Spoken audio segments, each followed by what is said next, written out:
right, everybody, welcome back to the Spread the Positive podcast. I am your host, Trent Denson. We got a super special guest with us today.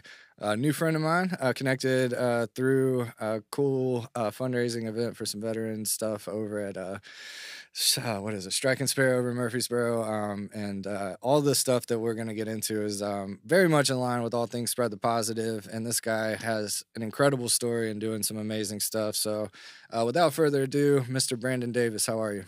I'm doing great. Thanks for having me on. Absolutely, man. So typically how I like to do it is we take it all the way back to young Brandon, what childhood was like, if you want to share that, and just kind of early passions and what kind of led you on the trajectory you're on now. Yeah. So, growing up, my father, he was a Black Hawk pilot in the Army. We moved around quite a bit. We were actually stationed at Fort Campbell 2 times. Okay. Once when I was very young, went to Germany, came back, and then he did a couple overseas tours. I ended up in Hawaii, and then graduated high school in Texas. That's cool. So I got to see a lot of beautiful places. I got to live in a lot of beautiful places. Like it. That's amazing. Amazing. Awesome. So obviously, sorry, I didn't even say. Obviously, you're a veteran. Thank you for your service, first and foremost. Thank you. What was that transition, or what was that like? High school, straight in, or what was? How did you become active in our military? I guess. Yeah, it actually it took me about a year to make that decision. Okay, I get that. To join the Army. When I was young, I didn't have a whole lot of direction. My dad was gone quite a bit the last couple of years, so I kind of got to do what I wanted to do, and what Brandon wanted to do was probably not the most healthy. Yeah, those young teenage boy minds are not the brightest, but yeah. But you know, luckily my parents had instilled a pretty solid foundation of moral and just good upbringing. Yeah. And so once I finally got back on the right path, I accelerated pretty quick. Nice. And but yeah, so I joined the Army about a year after I graduated high school. Got you. Where were you first there, or what was that first entry into that like? So when I joined, I was in quite a bit of trouble. Mm-hmm. I had been arrested quite a few times, and I was actually I was doing a lot of drugs. Oh.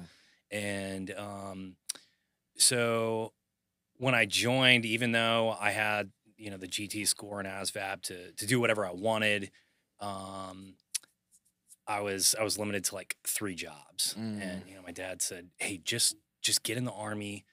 You'll be able to do whatever you want later on, but you got to pay your dues because you messed up." And so I joined as a truck driver. Got a huge bonus because truck drivers were getting blown up left and right in Iraq at the time. Jesus. And luckily none of that happened to me. And I did that for 6 years. At about the 2-year mark, I started applying for flight school for the Army's flight program. And I got turned down the first time. I mean, I had an arrest record, and I was a truck driver. I was junior enlisted. I didn't have a whole lot of great things going for me at the time, and I can see why they rejected me. And but after the first time that I submitted, I went to college full time for a year on my next deployment, or my first deployment.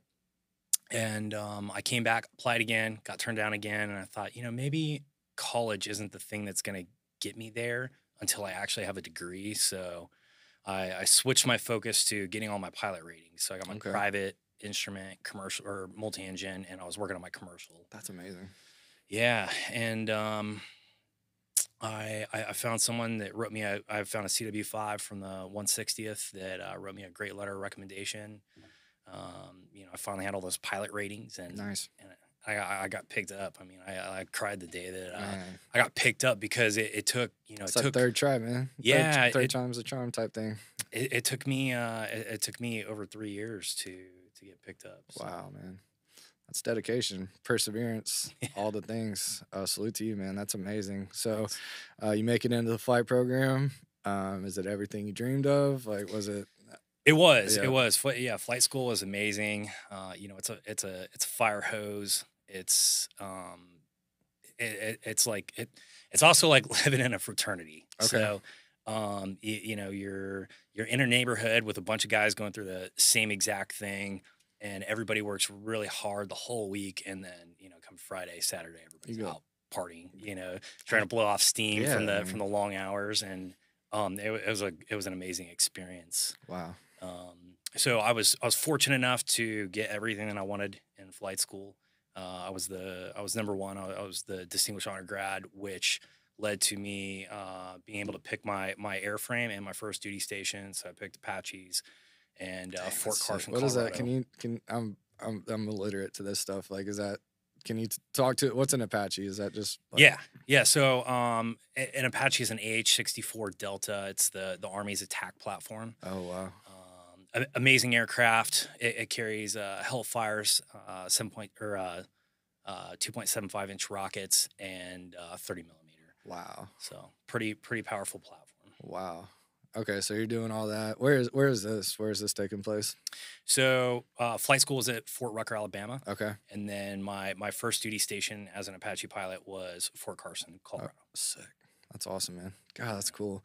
So, I mean, how long were you in the flight program, and like what's next from there? I guess like I just got so many questions. I'm like, this is incredible. So yeah, let us have it.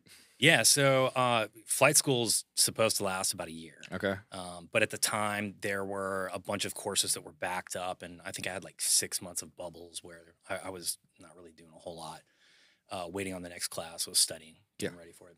And then I picked the Apache course, which was 6 months, Okay. which was several months longer than the rest of the courses. And since I did so well, they offered the fixed wing course to me at the end, which I didn't get to finish my commercial rating before I went to flight school. So I thought that was really cool. I took them up on the offer, Absolutely. and I was my unit. In flight school, they showed this patch chart which shows who's deploying next, and my unit was on it, the Fort Carson unit. And that was a big reason why I picked that, because I wanted to get a deployment as an Apache pilot before I went to the 160th. Wow. And they came off the patch chart, or maybe there was a mistake. And when I realized that, it was like the month before I graduated flight school. Oh. And I said, you know what? All right, I'm going to drop my packet for the 160th. And if you don't know what the 160th is, it's the 160th Special Operations Aviation Regiment. It is the Google of aviation. There is no aviation unit more elite than that. Wow.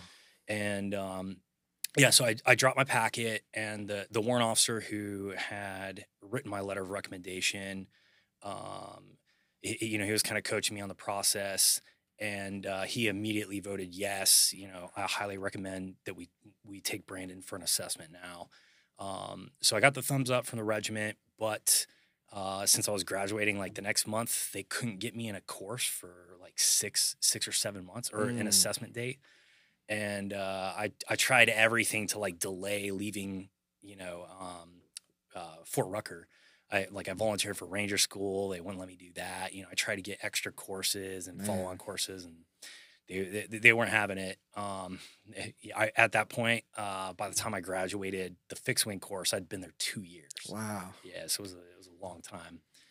So fortunately, I got to go to my next unit, and at the time, I didn't feel like that was fortunate, because I really wanted to go to the 160th. But I really loved my experience in my next unit. It gave me a little bit more time to fly an attack platform. That's gotta be so crazy. Is it the most? I mean, that's gotta be the craziest feeling in the world. It's a blast. Yeah, it is a there's blast. gotta be like nothing compares. Like, right? Yeah, shooting diving rockets is amazing. What? It's really fun. Yeah. That's never talked to somebody that's done that. So this is super cool. Okay, proceed. Yeah. So after Fort Carson, or actually about a year into it, I was called by the regiment, and they said, "Hey, we can set you up an assessment date at 18 months," which was kind of a waiver for HRC. And So we did that. I tried out. I missed all my targets on my night navigation, Oh man. and I thought there's no way these guys are going to take me. But one of the things that I did to prepare for it is I spent about 4 months, uh, 4 to 5 hours a night, just studying as much as I could, and I think that made up for my lack of navigational skills at the time, and they took me, Nice. and so I showed up about 4 or 5 months later, and started. I did the Black Hawk transition course, and then I started what we call Green Platoon, which is a 6-month training course to be a special operations aviator. Wow. That's crazy, man. That's so cool. So then what? I'm just like, I'm on the edge of my Yeah, seat. yeah, Like, I yeah. mean, this is So like, after that, I spent let's see, I got there in 2015, so okay. about 8 years ago. Hmm. The first 2 years after Green Platoon, you're what we call a basic mission qualified pilot. So you're like on probation. You're not in charge of an aircraft. You're not a pilot in command. And so I went through that, and then I made what they call fully mission qualified, an FMQ pilot. And then a couple years later, I got thrown into the kind of final phase of training for an aviator, which is the flight lead program. And I didn't end up making flight lead, but I had a blast the whole time. The experience was amazing. I got to do a ton of deployments, a ton of TDYs in unique places. The company that I was in, I think a lot of people were jealous of our TDY locations. I mean, I went to like Romania and just all kinds of cool places. That's some really amazing. cool places. Yeah. That's so cool. So how long did you do that? And then kind of, I guess, what led you to, I didn't even mention this either, the adrenaline luxury. I just want to, I kind of want a whole chronological, like you said, just to fully lay the foundation for where you're at now, because it's quite the story and it's really something to celebrate. So I don't want to skip over any of those steps, so to speak. So you're doing the whole, like you're in it. You've been working up until this point. This is what you've been working towards. You're loving it. The places are amazing, all the stuff. So what's next? Yeah. So about 4 to 5 years ago, right before literally right before COVID, a friend approached me. He's a maintenance test pilot in our unit, and he said, "I heard about this program where the Army is paying tuition assistance money to flight schools for people to get their ratings." And I said, "Okay." He's like, "Let's open a flight school in Clarksville." And I thought, I don't know if I really want to do that right now. Yeah, I'm pretty busy, that's quite the endeavor, it sounds like. Yeah. I mean, aviation is it is highly regulated. Yeah. And there's a lot to know, and civilian aviation is still different from military aviation. And but we decided to go to a local flight school in Clarksville and check it out, check into the program for ourselves to get extra ratings. And they had like 118 people on their list that had signed up in the previous 2 weeks. And we both left and we said, we have to open this flight school. Yeah. Like we have to do it. And so we did. We spent about 6 months. We ran into a bunch of roadblocks. They pretty much told us, since you haven't been in business 2 years, you can't do it. So we kind of backdoored it. We found a flight school. I know a couple of people that own flight schools. Oh, wow. Okay. And so we did it under their name, and then the flight instruction was contracted to my company. Nice. Yeah. I see what you did there. There you go. We made it happen. That's awesome. Don't quit, and you'll always find a way. That's right, man. I love that. Yeah. I love that. So flight school, you're opening a flight school now. Okay. Yeah. Just that little nugget. So Let's go. we start purchasing airplanes. Bob was responsible for the maintenance program, and bench stock items. I mean, we had hundreds of parts on bench stock, and tons of tools and mechanics and avionics guys. And I built the standardization program, which is kind of the instruction program. That's so cool. And did the hiring, of flight instructors and that kind of stuff. And How old were you? Sorry, if you don't mind. at that time, I was 32. Okay. Yeah, That's impressive. yeah. So we got it going, And 2 weeks later, I hopped on an airplane to deploy, and COVID hit. Mm. And that was scary. Yeah. That was super scary because we had just spent a lot of money on airplanes. We had spent a lot of not only our money but investors' money, like Oh. friends, family. Yeah. None of our investors were people that we didn't know. They were all wow. friends and family. Okay. So it was really scary. You know, I felt a lot of responsibility to those people, more so than I was scared for my money. You know, Oh, yeah. so they put a lot of faith in us, and so over the next 2 years, we did pretty good for a while. And then when COVID started affecting manufacturing Yeah. and you know, they were starting to run out of parts and we couldn't get parts. We had airplanes that were down for, you know, 6 months at a time. Oh, man. And we didn't know we didn't know COVID was gonna last years. And so Right. we thought, you know, at some point we'll get the parts. And in hindsight, how we should have just cut sling load and went and got another airplane right away to replace it, you know, leased it from someone or whatever. But Hindsight, you know? yeah, a lesson learned for sure. And so, you know, we continued at about the 2 year mark. The Army cut the funding for the tuition assistance program for aviation. And instead of giving you $4,000 a year, it's $1,000, which made it wasn't really a feasible program anymore at that point. Gotcha. Yeah, so we decided to shut down, and yeah, and then that's kind of, I would say, a couple months later is when I got into the car business. Okay.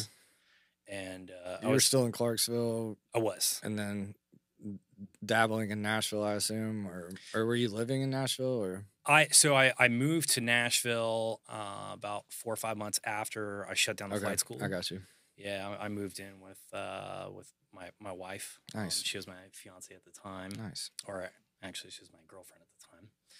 And yeah, I didn't necessarily want to move to Nashville and like be in the city. I like being close to it. Yeah, I get that. But man, did it change my life. Yeah. Like, Nashville is an amazing city. There's some amazing people here, and Yep. I'm so glad that this is where I ended up. That's amazing, man. Yeah. So, what was that transition like? Was there an introduction, or someone came to you with an idea, or did you just how did luxury adrenaline rentals come about? Yeah, so I was or adrenaline luxury a little rentals. dyslexic there. My bad. Yeah. Yeah, I was going through some stuff at work, and I'd actually gotten grounded. Okay. And right. Okay. yeah, so I couldn't fly anymore. And for me, I had a $2,500 per month bonus plus $1,000 for flight pay, and I lost all of that.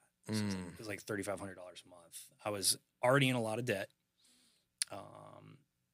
and I needed another source of income really quick because I was paying child support, alimony. Yeah, and I just lost 30-40% of my paycheck. It was pretty massive.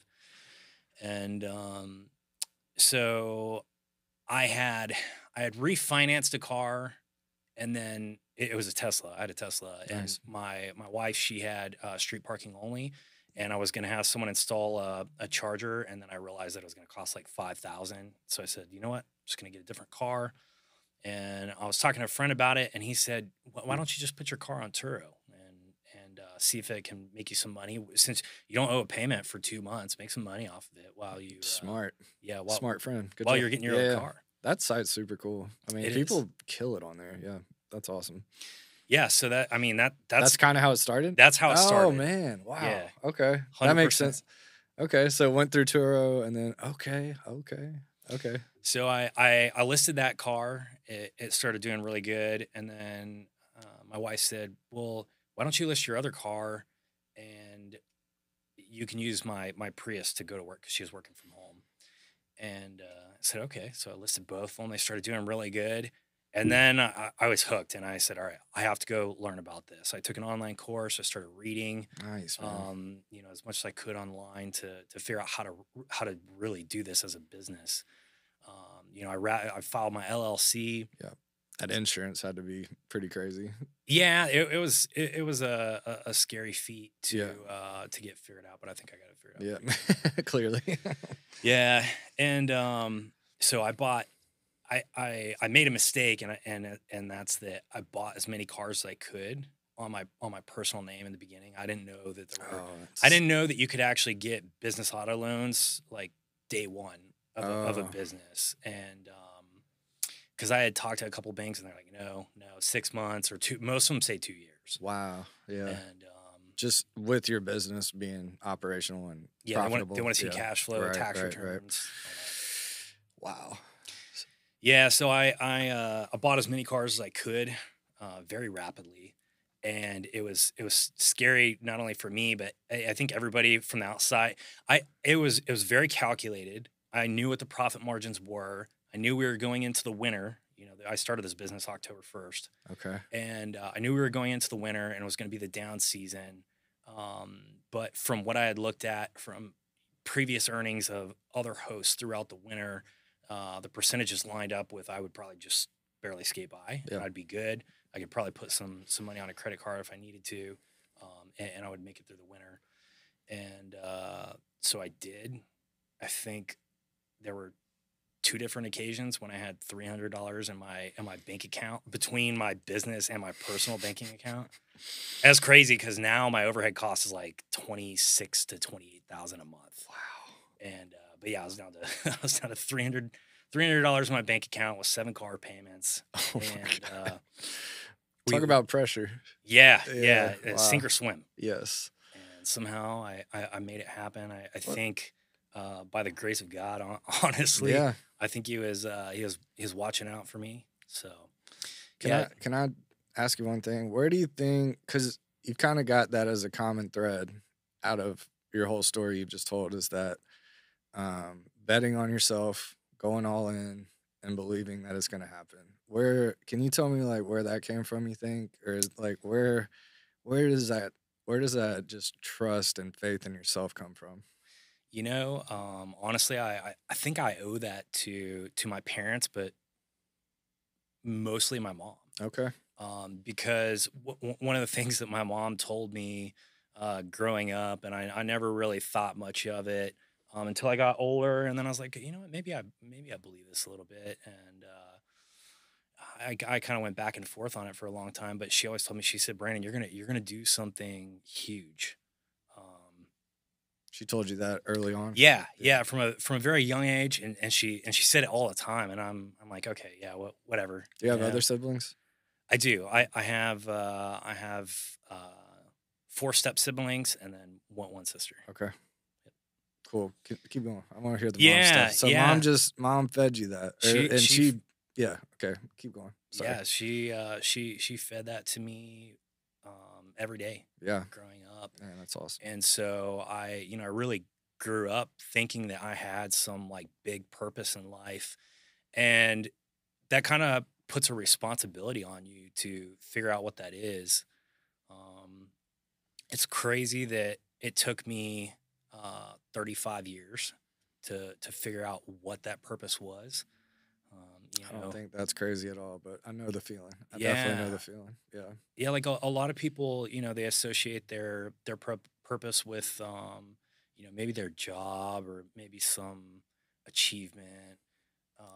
Money, financial statements. Yeah, status, whatever. Mm-hmm. And I definitely did a lot of that, growing up and all the way up until I was about 35, and that's kind of when I went through my really rough period. At 35, or actually leading up to 35 is when I decided what my purpose was. Okay. But the 3 years leading up to that are the 3 years that I was kind of broken. Yeah. I feel you, man. I wouldn't say kind of. You were broken. Absolutely broken. Yeah. And is that through the car stuff or? So it actually started towards the beginning of the flight school. Oh, okay. Yeah. I can understand. I mean, that's got to be so hard. I mean, I can't imagine that pressure and just that lifestyle. I mean, it's just got to be just nonstop, just straight tension, no, I mean, you can't turn that off, I mean, do you think that kind of contributed to it? Like not being able to really step out of that or not being able to turn that off to a certain degree? Yeah, yeah, for sure. The stress of so many people relying on you, not just from the army side, but then from your family, um, and like I was having marital problems at the time, and yeah, I had so many stressors kind of in different directions, and if one did turn off, then the rest of them were still kind of hanging Damn, out. yeah, I feel that. Yeah, and I didn't really deal with it the best way in the beginning. It took me a long time to really figure out how to handle that, how to compartmentalize it, and how to use it to my advantage. And yeah, so I was in like $70,000 in debt at the time, right?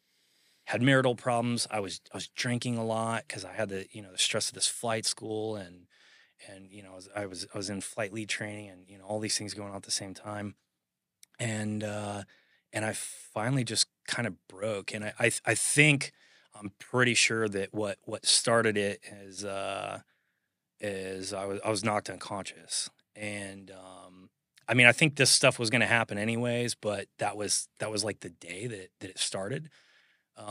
So I'd been drinking a lot, and I was challenged to sprint, and I did, and I heard something, and I turned around, Oh. and I hit a car, and Mm. I flipped over it, and I think I hit the front of my head on the car, and then flipped and hit the back of my head on the Oh ground. man. I was out. Like I don't. I remember sprinting and then turning around, and that's all I remember. Um, but the people that were there, yeah, I was out for probably like 10 minutes, and Did you go to the hospital? I didn't Oh. because yeah, I was drinking. I was being an idiot, Yeah. and I didn't want to get in trouble at work. And I actually lied about it for a while because I was super embarrassed. I Wow, mean, man. that's a pretty embarrassing event. And yeah, I told people a story about me running out the front door with chasing my dog or whatever. Oh, And that's better. so yeah, that's better. We'll go with that one. Yeah. No. But Dang, man. I'm here to be honest today. Yeah. So Appreciate that, man. That's real. yeah, so I was making a lot of bad decisions, and I think that whether that is the cause of what happened after that or not, it really doesn't matter because I was going, like I said, I was going in that direction anyways. Something was gonna happen. There was gonna be a Yeah, collision moment. Or, I was yeah. taking risks everywhere, Mhm. every aspect of my life, and both in flying and my job and my personal life, just about everything. And yeah, so I spiraled into a deep depression, so dark that I didn't want to live anymore. And but I felt such a massive responsibility to my two daughters, Mm. Carson and Brittany. Carson's 12, Brittany's 8, just turned 8. Shouts to Brittany and Yeah. Carson. Happy belated. Amazing girls. That's amazing, man. I love them to death, and yeah, they're that's the reason I'm here today. Yeah. It really is, and it's funny. I read this book by Viktor Frankl a couple months ago. A good friend of mine told me about it, and he talks about so he was a Jew in the Holocaust. He was at Auschwitz. He was a Oh, I've heard psychologist. of this. Yeah. Yeah, Man. and one of the things that he saw, time and time again, was that when you lose purpose, that's when you die. Yeah. He talked about there was a guy that it was February, and he said, "Hey, Victor, when do you think we're going to get out of here?" Victor said, I don't know. Let's, and the guy said, "I think we're going to get out of here March 31st." And that guy died of typhoid on March 31st. And Victor said that wasn't the only story like that. Yeah. People, when they set expectations and that was their purpose is to get to that point. And then once it was over, that's when they completely lost hope. And that's when they died. And man, I wish I would have read that book a long time ago. I luckily I found that path, and that's what got me through That's it. we're going to get into the hero phase that we're at now. So keep going, man. Didn't mean to interrupt, but that's amazing. I mean, thank God for that book. Thank you for the dedication and the perseverance and self-awareness, all the stuff that it took to get through that. Because man, I feel like we all have those rock bottom moments in our life at some capacity, and it takes that gut check to fight and not give up. So salute to you, man. Like that. Thanks. Thank you for sharing that too. So where are we? We're at rock bottom ish. We're getting out of it. What was that process like? Yeah, the first 6 months, I tried to just clear things off my plate. I tried to accomplish things that I needed to get done, so that I had less on my plate. Okay, terrible idea. Terrible idea. Feel like- What I should have done was just say that, hey, this is not important. This can wait, or I'm not even doing this. Yep. And so yeah, after about 6 months, I thought to myself, wow, what I'm doing is not working. Nothing's changing, and it seems to be getting worse. And I thought, like, how can it get worse? I already want to die. And I was, as much as I wanted to live for my kids, it was slowly fading to a point where I wasn't sure it was going to be enough. Wow. And so I decided, you know what, instead of like trying to accomplish all these things, let's go back to the drawing board and try to solve the equation. And so the first thing I did was I thought about this time when I had a lot of trouble sleeping, and I used this meditation app called the Waking Up app to go to sleep. But I didn't really retain a lot of the knowledge because I wasn't trying. I was just trying to go to sleep. I wasn't trying to learn. And so I revisited that. I went back and I did their 30-day course, and then I started listening to lectures and just all the assorted All about sleep. guided. No, just meditation. guided meditation, Mindfulness and that stuff. Okay. Yeah, so I spent a lot of time studying that. I read several books. I was listening to podcasts and lectures from Joseph Goldstein, and I started to see improvement. And but it wasn't rapid. Yeah. It wasn't overnight. And so I figured, all right, I got to do some more. And so the next thing that I did is I started reading about psychology, and that kind of led me to neuroscience, which is so closely related with psychology. And I found out about this thing called neurofeedback. Yep. My stepmom, she's a counselor. She does neurofeedback for part of her practice. It's a headset with 26 EEGs, maps your brain, compares it to a healthy brain, determines deficiencies, comes up with a plan to correct those deficiencies, and you watch a video, it gives you feedback, and that's what the neurofeedback is. And so it can correct anything from insomnia to PTSD, traumatic brain injury, anxiety, depression. I mean, all of the above. For the brain, it is scientifically proven to help. That's amazing. And Yep. I, as a matter of fact, I'm pretty sure that it is the most effective treatment for traumatic brain injury. Yep. I remember you saying that. Yep. Yeah, so I did that for a while, and then I met Manuel. Yeah. Delmont, which is he is the vice president of my nonprofit, and he taught me about ice baths. Okay. And he taught me about it in a way that kind of blew my mind. He was talking about the different brain waves and what's going on when you're in it, and the fact that it increases dopamine, which is that's motivation. Feel good. Yeah. Feel good. What is that? Neuron, or is it neuron? Hormone. Yep. My bad. Yeah, the feel good hormone. I need to do some homework. All right, keep going. That's awesome. Yeah, so he taught me all about that, and I started doing those, every couple of days for quite a while, and the drinking started to lighten up at that point, and I was like, man, I'm starting to feel better. I still had my really bad days. In fact, later on, I even had a point where I didn't talk to my wife for 3 days. I like stayed in bed, didn't get out of bed. I wouldn't talk to anyone on the phone, nothing. I was completely shut down. But when I got past that phase, I got back up, got back in the ice bath, started reading more. All right, okay, I have a handful of tools. Let's continue building my kit bag. Love it. Let's fill it up. Let's have 50 tools to fight this thing. And I did. That's awesome. And so that after about 2 years of that, I decided that I wanted to help other people in the same way.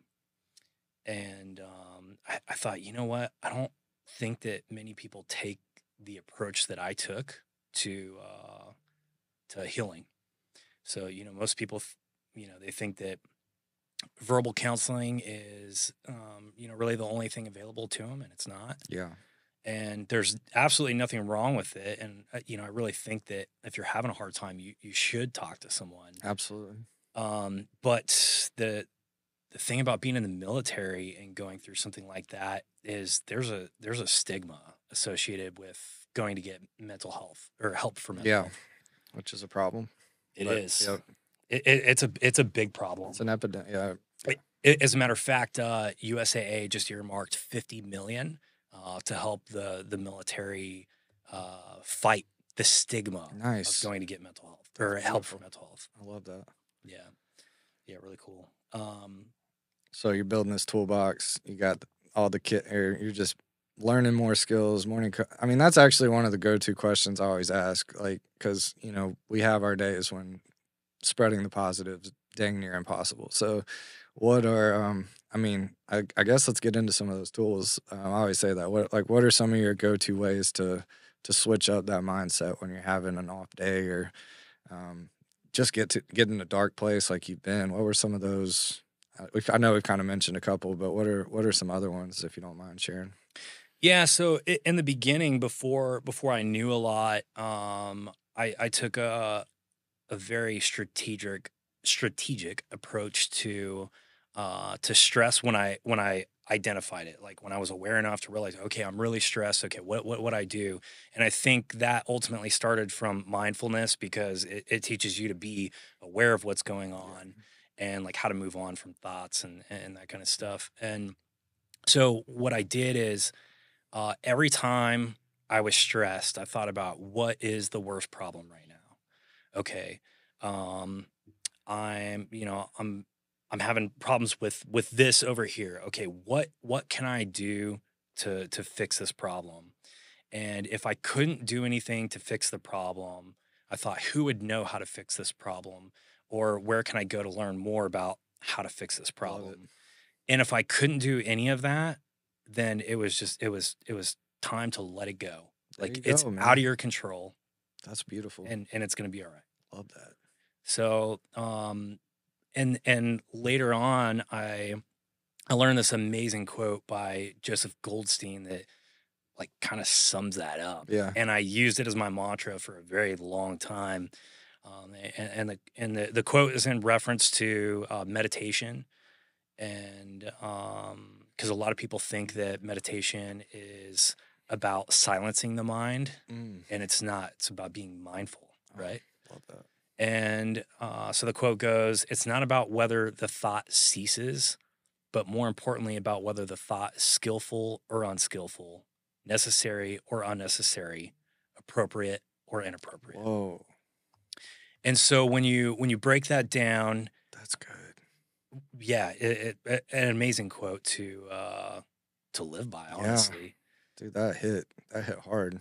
And so if you break it down, is what he's saying is, first of all, you've got to identify what the thought is, right? You have to identify thought itself, right? Not even what the thought is, but the fact that you're thinking. Once you identify that, then that's where you go and you categorize it. And if it's not skillful, necessary, or appropriate, you move on from the thought. That's it. That's where that should end.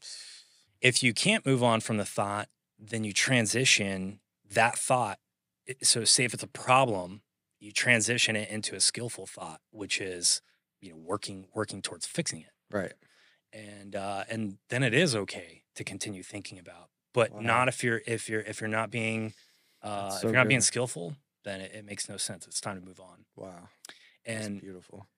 I would actually say it out loud. Is this skillful? Yeah, right. Yeah. Yeah. My wife, she tells people all the time, yeah, Brandon used to say that like out loud. He would catch himself and he would do that, and then he would move on and he would be good after that. So Man. it was that was pretty huge for me. That's literally one of the best pieces of advice I've ever gotten on this show. I've done dang near 200 of these. So thank you. Thank you for that, man. That really hit home. Try it out for a month. I'm going to. Yeah. I'm going to find that quote and have it like as my background. So I love that. Thank you. Thank you. That's a skill. I mean, that's a tool. That is something tangible that people can do every single time. Yes. Dude, that's amazing. So the author, I would highly suggest checking out some of his books. He's written a ton of books. He created the International Mindfulness Society. Wow. His name's Joseph Goldstein. Okay. He does a lot of lectures on the Waking Up app. He has, I think he has some podcast stuff. I haven't seen any of it, but I've read his books. I've listened to his lectures. Joseph Goldstein. Joseph. I was like, Yeah. Joseph Goldstein. Sorry, Joseph Goldstein. Will do. I'm gonna put some of that in the show notes too, so I'll look that up. That's amazing, man. So let's get into the Davis Focus Project, man. Like, obviously, that's one of the main reasons. That was quite the backstory, but we had to have it, man. Thank you for all of that. But that's what brought us together, and we had a couple conversations since we met and whatnot. But the Davis Focus Project is your baby. It's your new passion, purpose. Talk to us about the origin and where you're at and where we're going, man. Okay. Yeah. So, the kind of the last year working through all my problems, that's when I really identified, hey, I've got to share this stuff. I've found some things that I'm not sure any of my friends know about. Right. And so, I started sharing, but I knew that there's just so many other people out there that were in similar situations. They were scared of the stigma of going to get help. They were scared of, losing flight pay. Yeah. Losing their bonus. And there's other professions out there. They're one question. I got one question. So if you go, just hypothetically, if you're pilot and you're like the level you were at, if you go seek like a therapist or if you go talk to somebody, does that lead to getting grounded? It can, and it did. I'm permanently grounded because yeah. Yep. That's crazy. It is. Okay, I'm sorry. And so, I mean, in some cases, like it does make sense why they ground you. But the problem, and this is what I'm trying to change, the problem is that when somebody is having that hard of a time and they feel like, there's going to be retribution for going to get help, they feel like they're going to lose pay.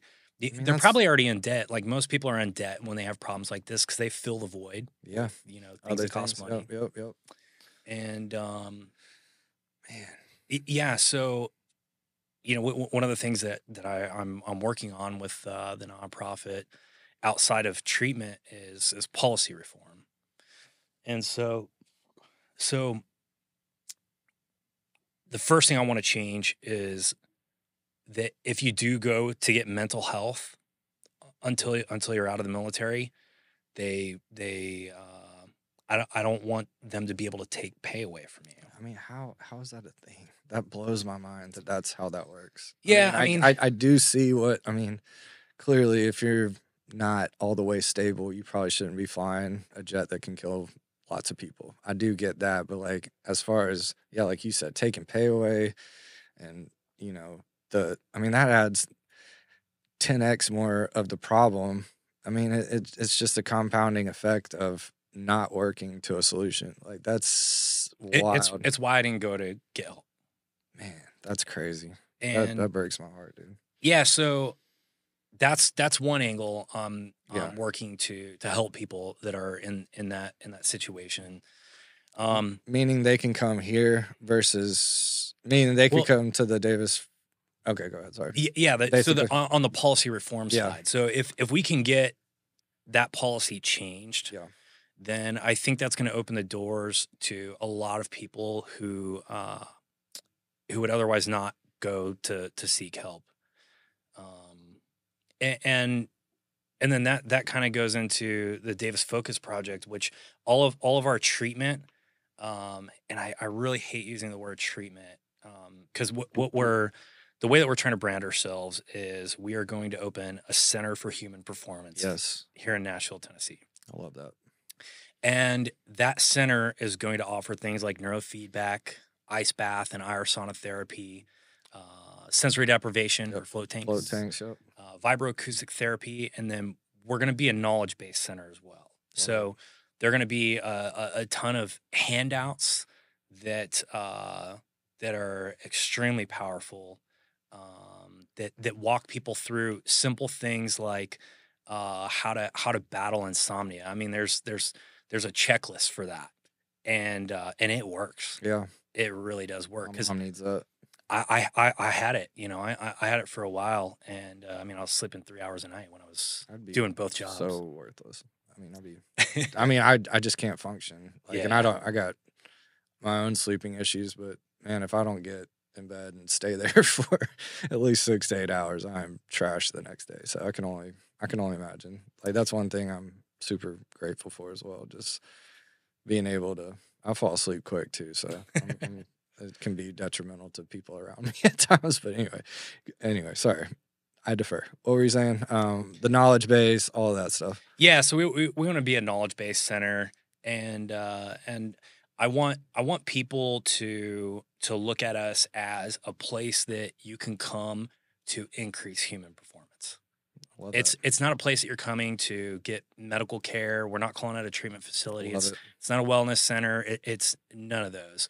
This is, at some point, we'll probably even have stuff to help you perform on the physical level as well. Nice. But right now it's all about psychology. Yep. And that and neuroscience. Right.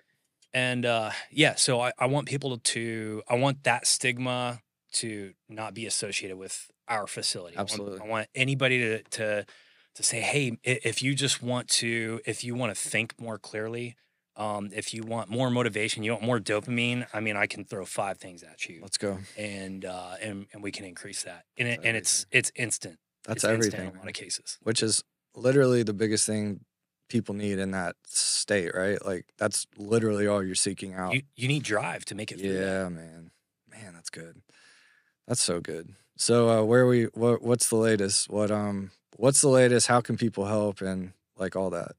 Yeah, so there's a lot. I'll try to not make it super long. But so when I decided to create this nonprofit, the first big thing that happened for me is I was still running day-to-day operations of Adrenaline at the time, and I met this attorney, Jerry Carlton. He rented a Tesla Model X from me, and I'm always pitching something to my customers because you're in front of millionaires all the time. Smart. And I was either pitching investments, or if I saw an in for the nonprofit, that's where I was going. And I'll tell you what, that paid dividends. It was always be selling, or what is it? Always be closing, whatever. But yeah, you're right. No, it paid off massively. And so I talked to Jerry about the nonprofit. We met the following week. Found out that we both had a lot of things in common with our story, and Jerry ultimately said, "Hey, your 501c3 is not completely formed yet. Let me do that for you." Please do. I'd paid for half of it already, but I said, if that can save me $1,800, yes, let's do it. Mm-hmm. So I brought all the paperwork to him, and it was going to take me a year to get done. Jerry did it in 2 weeks. Those attorneys are pretty good. Yep. Yeah. Jerry was on point, and that's sick. So that was the first kind of really good thing that happened for me. And then I would say maybe about 4 or 5 months later, I met one of my current business partners, and we were having some meetings at this private club called the Standard. And I grew to like the place, and I Yeah, mean it's place an is awesome. amazing place. Yeah, it's really cool. And I worked my way into, finally getting to meet the owner, and then I got a membership, became part of the club, and that is where it just kind of went to the moon after that. Oh man, let's go. Yeah. So what happened after that? The first day that I came in, when I was handing in my application to Josh, the owner, he said, "Hey, are you busy right now?" And I was like, actually on the way home, my wife was waiting on me, and I'm like, "No, what do you got?" Yeah. And he said, I want you to meet some people. And he brought me into like this internal fraternity called the Leadership Society. And I met some super amazing people that night. And I felt bad because this was one of the nights where there was like no agenda. They were just there to meet. It was like a happy hour almost. Yeah. And so the nonprofit kind of, that's how he introduced me. Is, hey, Nice. Brandon's doing this nonprofit thing. And it kind of hijacked the conversation. And, from there, I started to meet like CEOs of companies. And like, I met with Keith Cantor, the CEO of First Community Mortgage. I met with Dean. I can't remember his last name, but he runs, or he's the CEO of Authentically American Apparel. I mean, they have Oh my gosh. factories in like 8 states. He's got an amazing operation going on. Yeah. Don't they are they the one that buys like old IP and makes merch of it? Or I don't know. I think they anyway. do a lot of college team Oh, okay. stuff. Yeah. And yeah, they're really cool. They work a lot with nonprofits. But so I met Dean, and they're actually going to do a T-shirt for us when Nice, we start our full fundraising campaign. And then I met a handful of my board members. The first person that I asked to be on my board was Manuel. And he has a master's in clinical psychology. Wow. He was my next door neighbor. Wow. Which was perfect because I kind of needed some of that. Yeah, no kidding. And Neighbor sesh. yeah, he is hands down the smartest person I've ever met. Wow. On psychology, like even more than a lot of the doctors that I know. Right. And I go to him quite frequently, like, hey, I'm having a block, like I can't make a decision right now. Help me out, and Manuel, I'll help you solve it quick. I love it. Look forward to meeting him sometime. Yeah. I knew that he had to be involved, and he wanted to be involved. That's awesome. So then my wife, she is the secretary, sitting on the board. And then the next person I met was Brandon Shea. He is a upper level manager for T. Rowe Price. He manages 8 states, and he's an investor in my company. Right. And I met him. Is that a hedge fund, or what are the? No, it's like Hartford type thing. Okay, sorry. I don't want to give you false information. Okay, you're good, man. Yeah. Sorry. T. Rowe Price. I'm pretty sure that's financial advising. It is. Yeah. Okay. Yeah. And so eventually I asked him to be on the board, and he said yes. I wanted him as a treasurer, but there's a conflict of interest. So he said I can sit on the board, but I can't be the treasurer. That makes sense. So got him on the board, and then I went back to Jerry, my attorney, and he said yes as well. So he owns MX Law. It's a massive firm in Washington and Oregon. They're a big deal.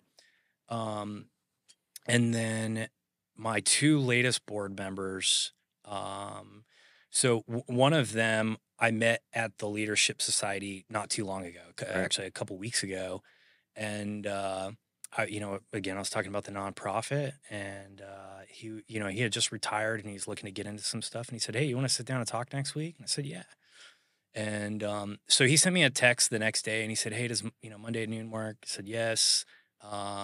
He sent me his bio and his headshot, and I had no clue who he was, and it blew my mind when I read his bio. He's the chief financial officer and senior vice president, or was, of DTE Energy. It's a $22 billion company. Oh my God. And this prior CFO is wanting to help out, my nonprofit. I was in shock. That's unbelievable. And so I met with him next week, and he's like, yeah, I retired 2 years ago, moved to Nashville, doing some nonprofit work, with some other places. I really want to get involved. He's like, yeah, I'll sit on your board. I'll be your treasurer. Wow. And so Peter Oleksiak, he's our treasurer. That's unbelievable. The next one, so Jerry invited me to an event a couple months ago. There was a CEO of a perfume company that buys oil from like Afghanistan and stuff to help them not have to raise poppy, right? I think her name is Jen Stagaman. I may have her first name wrong. But anyway, she was coming down to speak, and it was this big thing. And so he invited me to the event, and there was an event at night, and then there was when she was speaking the next day. And so I'm walking around, meeting with people, and really the only person that I got into a deep conversation with, she asked me who I was and what I did, and I told her about the nonprofit, and she said, "Oh, that's cool. My daughter's a neuroscientist." And I'm like, "Hey, well, great." I said, "Do you think you could connect me with her?" And she said, "Yeah, she's flying in tomorrow." And universe, God, yeah, right. like just all these things were just kind of falling in my lap left and right. I was in awe for a long time. I still am. That's God. Good looking out. It is. And so I met with her daughter Elizabeth, and she said, "Well, I'm not the perfect fit for this because I do a lot of stuff with animals. I study, human performance, but I do it with lab animals." Ooh. And so she said, "Let me connect you with some other people who are a better fit." And so she connected me with a psychologist, and then another doctor of psychology. And the first one is David Rudd. He's the president of the University of Memphis. He's written several books on suicide prevention for veterans. Nice. And he has connections to Strong Star, which is a big organization that helps out with these kinds of causes. He has connections to the Armed Forces Senate Committee. Wow. I mean, it was just a massive connection for me to even be talking to this guy. And he's now the director of psychology on my board. Wow, dude. Yep. Wow. And then the next guy that I met with that Elizabeth connected me with was Dr. Walsh from the Walsh Lab at Vanderbilt. And so we're still trying to figure out exactly where he's going to fit in. I think he might sit on the board of advisors. But all this to say, there are a ton of amazing people behind the nonprofit. That's major. And we don't have a lot of money in the bank right now. And that's because I haven't started the fundraising campaign. Right. It's not yet. If you want to donate, please do. Yeah, Davis Project. What is it? DavisFocusProject.com. Yeah. But I've been building my board and my pitch deck, which is the most important thing, because right now I have a handful of people that I've been helping and I'm currently helping. But outside of those few testimonials, I don't have a lot of proof of concept. Sure. Other than the amazing people that have already said yes, that are believing in what I'm doing. That's huge, man. And I asked both the doctors of psychology. I said, what do you think of what I said so far? Like the plan, am I on track? And they said, absolutely yes. Nice. Like you're onto something, because not everybody wants to talk about their trauma. Right. Like not everybody is ready for that. Right. So this is the bridge. This will get you close enough to where you feel comfortable talking about it. That's huge, man. And it's gonna change a lot of lives for the better. I hope so. I know so. Yeah, I do. I know so. That's amazing, man. So it has been an absolute a wild ride, but it is really gaining traction. I'm actually working with Ferrari right now, Prancing Horse of Nashville, to hopefully get Yeah, a charity event later on this fall.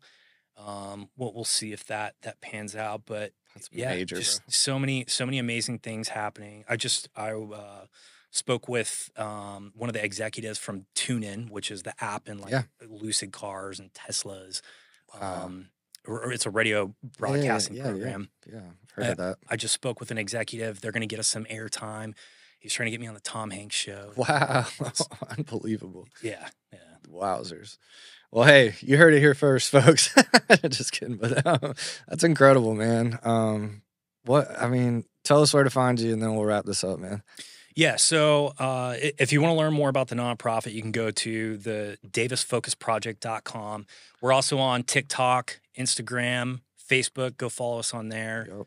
If you want to donate, on our website at the very top, it says there's a donate button. It's in red. Yep. I made it Can't miss stand it. out. Can't miss it. Yep, right there. Yeah. And if you're a person that you think could help us get on our path quicker, please reach out. Yeah. So my email is brandon@thedavisfocusproject.com. And I would love to hear how you could help us. That's amazing, man. Well, you got STP in your corner for what that's worth, man. Anything I can do. We love push and record when things are bringing light to what's going right, man. This is definitely a textbook example of that. I appreciate you sharing your story with us, man. I know that's some heavy stuff to share, and I appreciate your vulnerability and really being your true self through that whole thing, man. It was really cool to be a part of that, and just thank you for the work you're doing, man. I think it's something we need a lot more of. So you're like your very successful board members have told you, you're definitely onto something, and pumped to be involved at any capacity, man. I appreciate your time and coming out and letting us share the good news, man. So anything we can do, we're here. So thank you so much, man. Thanks, Trent. Yep.